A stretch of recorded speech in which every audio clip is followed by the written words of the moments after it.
Kama uja subscribe ili uendelee kubambika, kuenjoy na video nzuri kama hizi. Sasa mtoto mdogo alikutaka kuibiwa, sasa mwisho wa ubaya ni aibu. Mshikaji leo anataka kumuibia, angalia kilichomkuta. Kakutana mjanja mwenzie. Mtoto mdogo usimhukumu kitabu kwa cover lake la nje, ni mjanja sana. Kumbe hata peliwi, yeye ndo tapeli. Movie inaanza hapa. Mshikaji, utani mwingine haufai. Jokes zingine hazifai, hata kama mtu ni rafiki yako, kama ndugu yako, hata kama ni baba yako. Utani mwingine haufai. Angalia utani kampiga askari.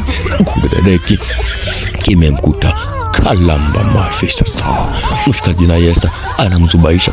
Sasa angalia kilichomkuta, kajifanya na mbusu kama mashaka mama. Utani mwingine haufai, hata kama ni rafiki yako kabisa. Usiruhusu utani kama huo. Utani wa namna hiyo unakupoteza. Utani unaosababisha mtu una driver ndani ya barabara, unaingiza beskeli ndani ya poli. Subscribe my channel.